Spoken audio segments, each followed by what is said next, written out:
बहुत पुरानी बात है। राजपुर गांव में एक बहुत बड़ा तालाब था। उस तालाब के किनारे ही एक बरगद का पेड़ था।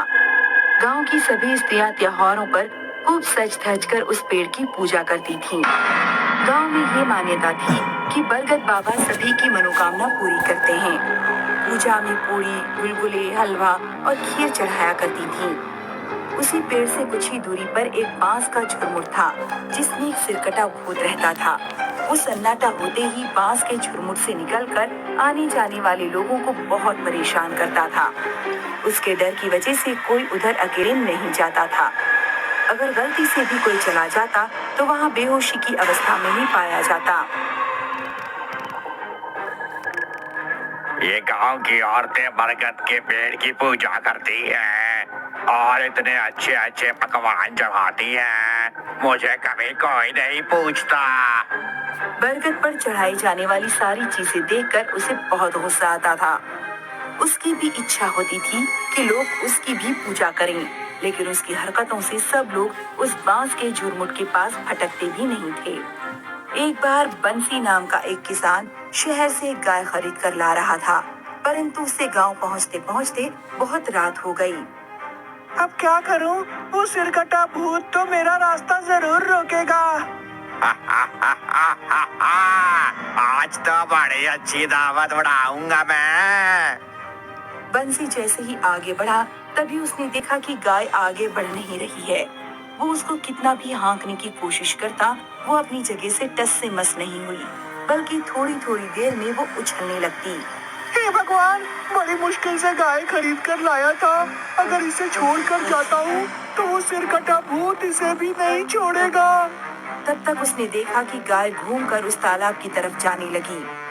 अरे बाप रे, लगता है वो दुष्ट मेरी गाय को हाँक कर ले जा रहा है।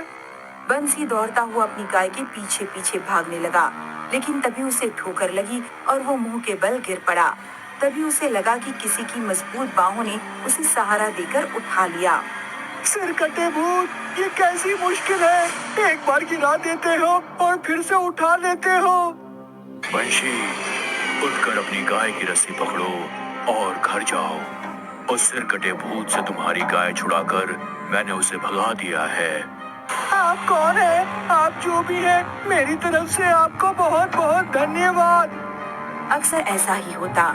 सिरकटा भूत जब भी किसी को परेशान करता, तब एक बूढ़े बाबा आकर उसे बचा लेते। मीना, आज बहुत अच्छी खीर बना लो, चलकर बरगद बाबा को चढ़ा देंगे। मैं भी यही सोच रही थी। हो सकता है बूढ़ा आदमी कहीं बरगद बाबा ही न हो। ऐसे तो उन्हें आज तक किसी ने गांव में नहीं देखा। खीर बनाकर वो दोनों बरगद के नीचे बैठ गए और एक दोने में खीर रखकर चढ़ा दी। हे बरगद बाबा, आपको किसी ने नहीं देखा, लेकिन आपकी अद्भुत शक्तियों की वजह से ही हमारे गांव के लोग रह पा रहे हैं, वरना उस सिरकटे भूत ने तो सबका जीना हराम कर दिया था। तभी अचानक बांस के झुरमुट में थोड़ी हलचल सी हुई और ऐसा लगा कि बांस के झुरमुट में से कोई गुर्रा रहा है। चलो मीना, घर चले। गाय की वजह से उनकी अच्छी आमदनी हो रही थी। एक दिन कोई त्योहार था। गांव की सारी औरतें खूब पकवान बनाकर बरगद बाबा को चढ़ाने ले गई थीं। बंसी की बेटी मुनिया, जिसकी शादी होने वाली थी, वो भी बरगद के नीचे अपने होने वाले पति की लंबी उम्र की कामना कर रही थी।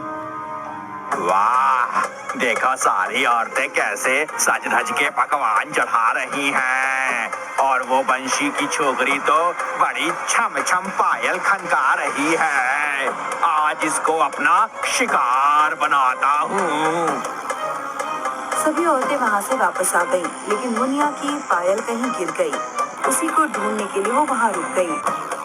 अब आएगा मजा। वो उसके पास गया। तुम्हारी पायल खो गई है क्या? हाँ, तुमको कैसे पता? मैं जानता हूँ वो कहाँ है। बता दो, मैं खुद ही ले लूंगी। वो पायल मेरी ससुराल से आई है।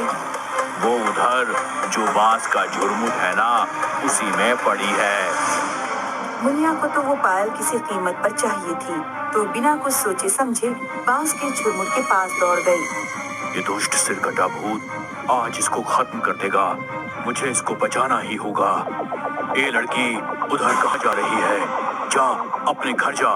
तेरी पायल बरगद के नीचे ही पड़ी है। मुनिया को अचानक होश आया कि वो तो सिरकटे भूत के नजदीक जा रही थी। इस समय कोई है भी नहीं। उसने जाकर देखा कि बरगद के नीचे ही उसकी पायल पड़ी थी। पायल उठाकर वो सरपट भागी और घर जाते ही बेहोश हो गई। ये तुमने ठीक नहीं किया बरगद वाले भूत। आया हुआ शिकार तुमने भगा दिया। क्या कर लेगा तू मेरा? हिम्मत है तो सामने आ। तभी सिरकटा भूत नीचे आया। उसने बूढ़े के ऊपर हमला कर दिया, लेकिन बूढ़े ने उसके पैरों पर ऐसी लंगड़ी मारी कि वो गिर गया। इसके बाद उसके सीने पर चढ़ गए। तू अपने कर्मों को सुधारने की बजाय एक से बढ़कर एक पाप किए जा रहा है। आज तेरा अंतिम समय है। बहुत दिनों से मैं तुझे बर्दाश्त कर रहा था। वो मासूम बच्ची अपनी शादी के लिए कितनी खुश थी और तू उसी को अपना शिकार बनाने चला था। तेरी वजह से इधर से कोई अकेला भटकता तक नहीं है। तू अपनी सीख अपने पास ही रख। मैं तेरी ऐसी की तैसी कर दूंगा। दोनों में जबरदस्त उठापटक हुई। बूढ़े बाबा तो किसी पहलवान की तरह उससे भिड़ गए थे। अंत में सिरकटा भूत परास्त होकर जमीन पर ही गिर पड़ा। बरगद बाबा ने उसका सिर, जो सिर्फ उसकी गर्दन से थोड़ा सा ही जुड़ा हुआ था, बड़ी ताकत से उखाड़ दिया। खून का फव्वारा निकलने लगा। बरगद बाबा ने उसके सिर को पत्ते इकट्ठा करके जला दिया। उसका शरीर तड़प तड़प पर शिथिल हो गया। अरे हरिहर भैया, ये देखो, यहाँ किसी का धड़ पड़ा है। लगता है इसका सिर काट कर किसी ने जला दिया है। अब तुम सब निश्चिंत होकर जब चाहो तब यहाँ आ सकते हो। सिरकटा भूत अब खत्म हो गया है। बाबा, इतने सालों से ये हम सबको परेशान कर रहा था, आज ऐसा कैसे हो गया? इसके पाप का घड़ा भर गया था, इसलिए इसका जाना ही ठीक था। तुम सारे गांव वाले मिलकर इसका शरीर बांस के झुरमुट में डालकर जला दो।